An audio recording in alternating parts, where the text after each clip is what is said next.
It's not my job to cause anybody to believe, but out of my heart I do wish to give you warning.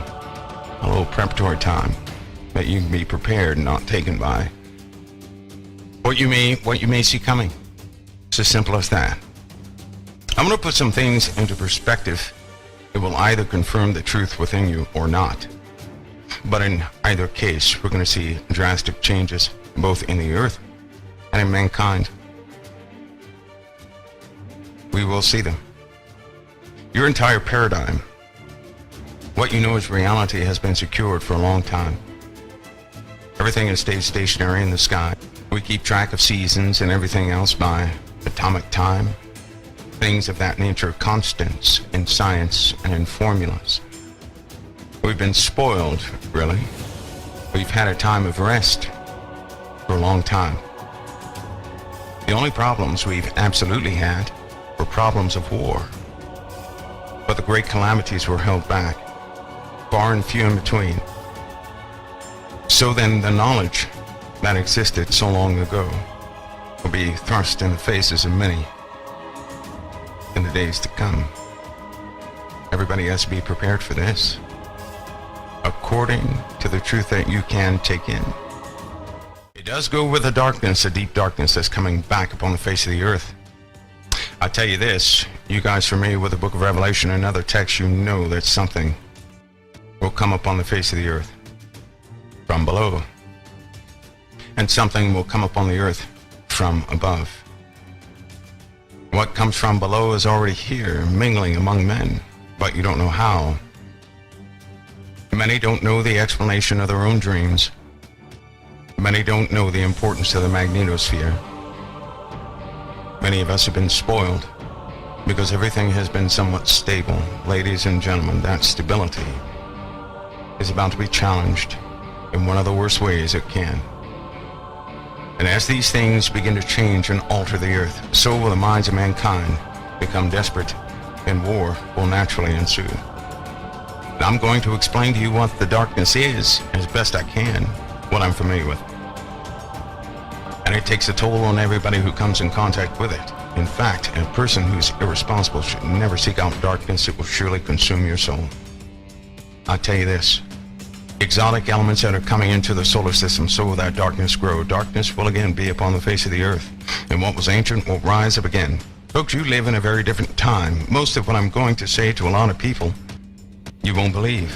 But then again, no one believes until something happens, and then when something happens, they seek out the source of those who knew. By that time, the sources have they're all but gone. Thus you're stuck in a place with no instruction, with things you cannot possibly believe, just like the undoing of the earth. There are signs all around you. The interiors of the earth, everything is waking up. The changes of the earth have nothing to do with humanity, and everything to do with truth, and it's covered over with a lie. Global warming, a key word used for the elite to grab their attention and foretell of meetings and everything else. Do you know what happened in 2004? We observed the brightest flash of light ever seen in the heavens, at least in modern historical times. Even though this flash originated on the other side of the galaxy, it was so bright that it impacted and interfered with many satellites orbiting the Earth. It was so powerful that it distorted the Earth's ionosphere. The blast in 2004 came from a magnetar known as SGR 1806-20 in the constellation Sagittarius. It's about 50,000 light years away from Earth, on the far side of the Milky Way. It was incredibly powerful. All that energy came in 1/10 of a second. It blasted the detectors and satellites that happened to be flying around up there. In fact, it was the brightest blast ever seen from an object outside our solar system. And yet, it was 50,000 light years away. The earthquake that triggered the tsunami in the Indian Ocean in December 2004 was the largest natural disaster in the last 40 years. More than 220,000 people were killed or presumed dead. That's when all the knowledge was solidified. The knowledge of global warming actually began in the 1900s. That's when the observations took place. In 2004, everything was solidified. Preparations were made in the 1930s and 40s so they could survive. Yes, they have underground bases. Who doubts that? And this won't be a talk about the underground bases, but I'm telling you, they do exist. They do exist. I mean, everybody should know the common underground bases. The CFR for Greenbrier, built in 1958-1962, that was build time. It was to allow people to operate and sustain them for 60 days. NORAD, Cheyenne Mountain, 1961-1965 build time. That's the Space Control Center, communications with the National Military Command. Iron Mountain, that's where the elite are protected. We can go on, China Lake, Mount Weather, Denver, Australia, Israel. They have underground bases there too. These things were built. 4 to 5 year build time back then. What do you think it is now? How vast do you think these structures are now? And I tell you, they're preparing for something. You know it as global warming, which began in 2004. Do you not know in 2004, global warming was actually placed on Net Geo's website, National Geographic, and it was also in Business Week. What's it doing in Business Week? And they gave you the cover that somebody was trying to make money off of it. That was to throw you off the path. Let me tell you how they work. Can I just tell you how they work? Because global warming has to do with the exotic things that are coming into the solar system. They are intertwined, one in the same. Let me tell you how they work though. Because you not having certain knowledges, you're kept in the dark about many things. You can only believe what you see, and so you buy the paradigm of which they place before you. When they get somebody that grows up in their educational systems, they cause them to believe in a lie, and thus they go out with a sincere heart and begin to fight for that lie. Global warming. You see how that works? We become a slave to a paradigm that's an illusion. All of what you see is not real, though it has real effects upon your life. You are simply maneuvered by a control system that you need to break free of. I'm trying to help you before it comes crumbling down, and then your heart starts pumping very fast. Because in your mind, you will think that your world came to an end. Men's hearts will fail them for fear, for looking after those things that are coming upon the world. That's not from one thing, that's from multiple things. 2004, global warming hit the front pages. Scientists, they already admitted back in 2004 and swept all that under the carpet. They didn't know the dynamics of climate change, and thus Princeton University was charged with the task of coming up with something, and coming up with something quick. Now when you talk about global warming, people get this question in their heads. They'll say, I don't believe in global warming, yet it's getting warmer every single year. So what they did was they threw out a word, and people began to chase and support the word with what's happening in the world. The conditions of global warming are absolutely 100% real. The earth is warming up. Radiation is building. Sickness is running rampant all over the earth. But why? You see, there are forces out there that mankind cannot comprehend. 2004, everything started. Why did it start in 2004? Because that was the impact of a magnetar. Magnetars are rapidly spinning neutron stars, which form when stars several times larger than our sun begin to die and collapse in upon themselves. And the reason magnetar flares are so powerful is that the magnetic fields around certain areas of the star sometimes twist themselves so much that they can't twist anymore, and suddenly release like a spring. But unlike planetary collisions, where kinetic energy dominates, magnetar flares shoot out most of their energy as electromagnetic radiation. In other words, light. That's when the top of our atmosphere was ripped off by a wave sent by a magnetar. That's why. A piece of our atmosphere was ripped off and you didn't even know it in 2004. Nobody talked about that, did they? Anybody discuss that? No, they didn't. Oh, they had all the instrumentation in the world monitoring it. They were scared to death. They didn't know what would happen. They didn't know. But I'm telling you, they were deathly afraid because they saw it coming. They can see a lot of things coming. They're not going to tell you. For what good would that do? You would only get in the way. I'm telling you that in 2004, everything changed. And that's why in 2005, the United Nations had the Climate Change Conference.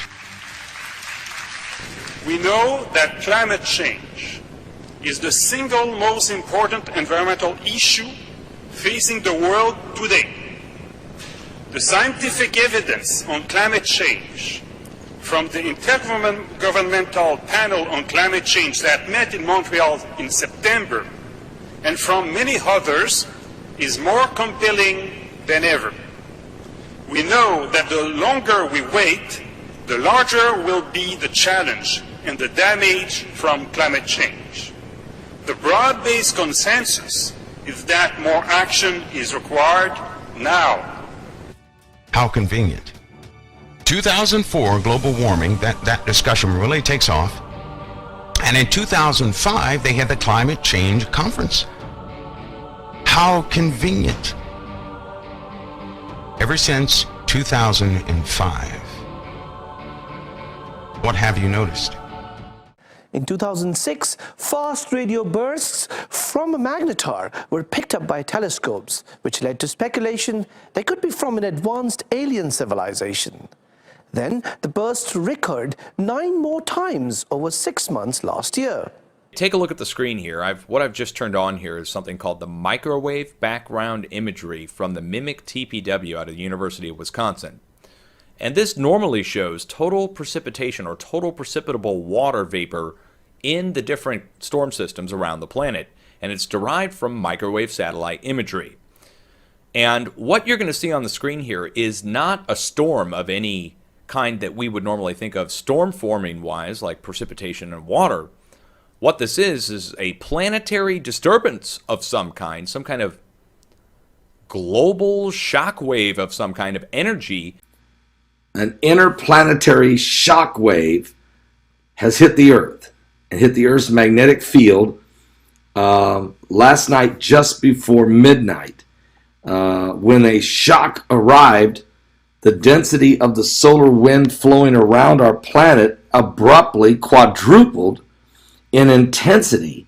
A crack opened in the Earth's magnetic field, resulting in a G2 class geomagnetic storm.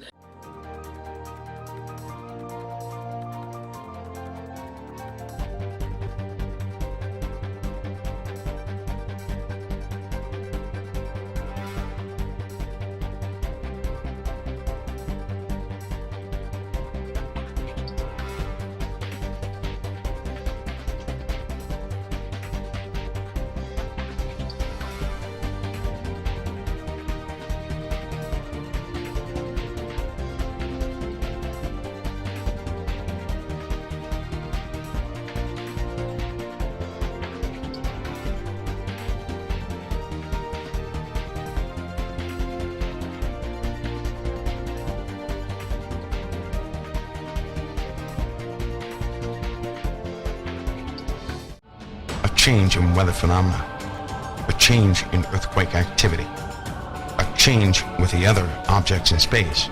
That's why we send probes all over the place. For proof of something, yes, but to also monitor. We've got satellites and craft orbiting just about everything we can because they serve as an early warning system of what will happen to Earth. See, if something is just indigenous to Earth, maybe mankind can change it. But what we're having is not indigenous to Earth. It is not just for Earth. The entire solar system is beginning to do a wicked shimmy. And solar activity is a telltale sign of the exotic energy that's coming into the solar system. The sun acts as a shield to the entire solar system. The sun does, just as your skin acts as a shield to protect your insides and to keep things away from the precious internal portions of your body. right? So does the sun create a barrier to keep highly charged particles at bay. And every so often, it's pierced. The skin, we could say, that envelops our solar system is weakening, and things are coming through. There's nothing mankind can do about it. And it's coming. That was December 27th. Earth was impacted by that blast. 2004, December 27th. Normally when something blows, like a magnetar or something like that, it sends out multiple shock waves. It's like I don't know, triple, quadruple explosions, right? Well, they're headed towards Earth from more than one source.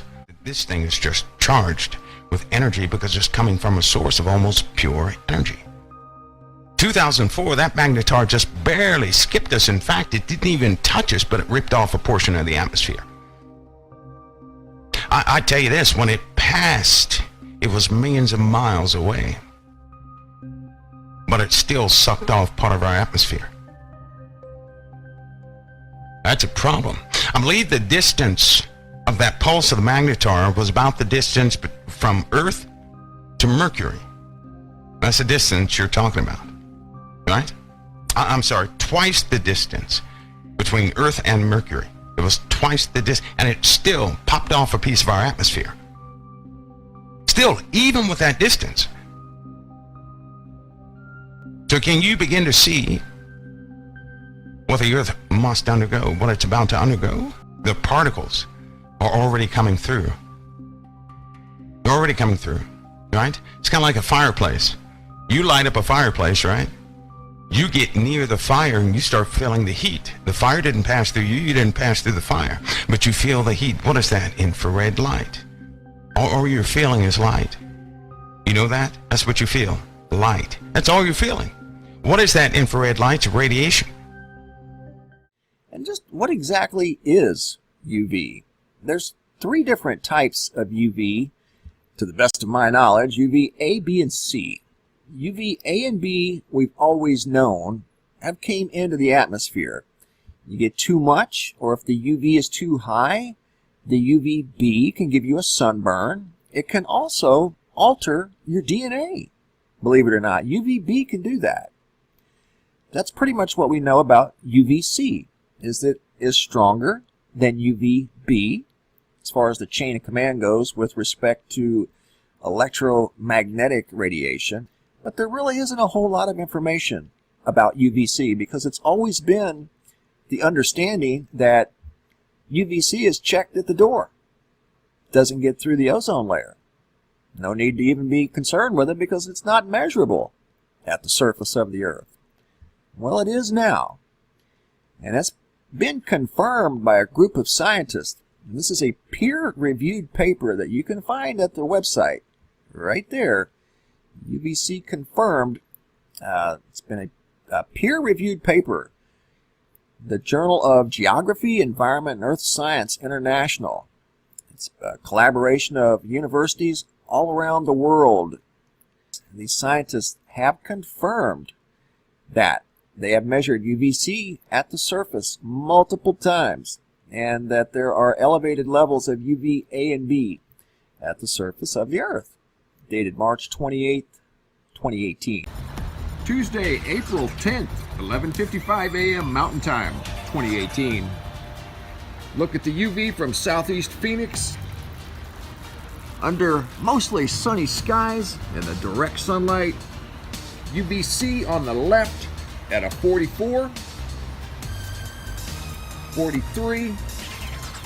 Total UV on the right, UVAB is 11.2.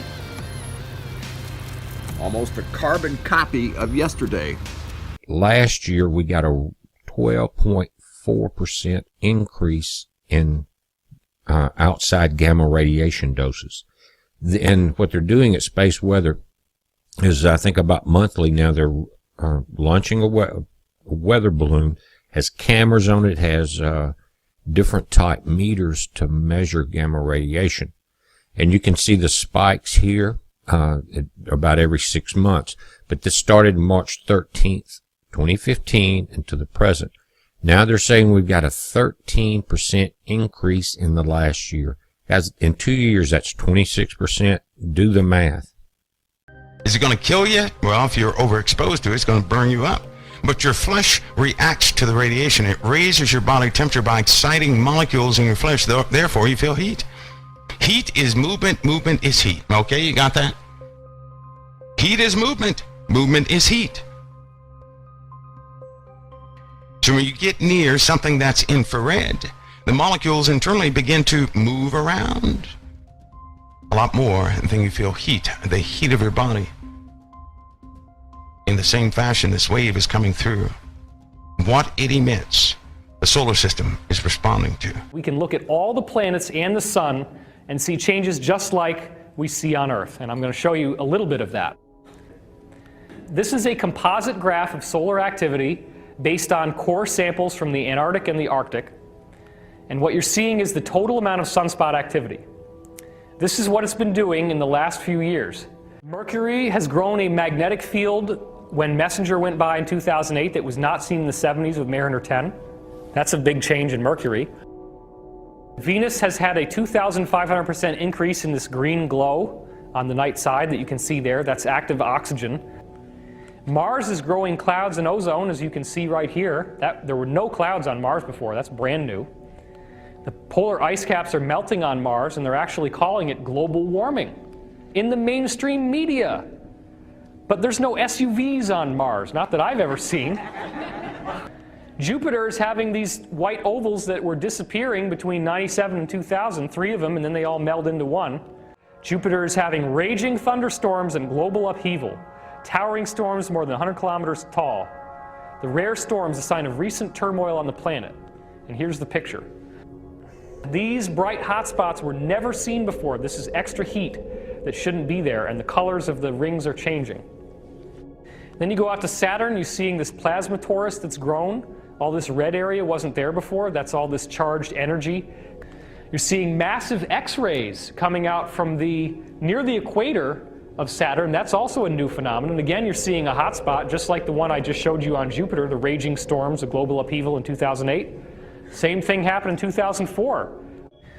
Uranus, as of 1986, looked like green pea soup with hardly any peas, just the green part. Nothing to see. This is false color, so that's why this is brighter than this. We're not so much concerned about the color, we're concerned about these little guys, because that's what we didn't see before. Neptune, 1989, relatively few bright clouds, but between 96 and 2002, there's a 40% increase in brightness in the near-infrared range. This is very significant because, obviously, this could not be caused by anything we normally understand. And it's the same thing that's happening throughout the rest of the solar system. It's all doing the same stuff. Just like your skin responds to infrared light, so does the solar system respond to these exotic particles coming in, because the source is coming close. The source of these waves is coming close. Now, close does not mean right there where you can see it. I can assure you that, but prior to you seeing anything, this world is going to rumble like you never saw before. You telling me this second wave is not going to impact humanity? I'm telling you it is. You're going to hear many things. But it's always good to have your ears open to the Holy Spirit and the truth that is within you. That when it is time to do something, you move. And when it is not time to do something, you stay still. Because it could be life or death to you. That means I don't have the final word on what you must do. The Lord does. Not one man on earth has the final word for what you must do. The Lord knows what you must do. And because he said he will never leave you nor forsake you, he will instruct you. Okay? So as I go through these things, I can only advise. But you must have your ear open to the Lord. Because if you don't, you're going to follow the advice of man, and by that man's word you may die.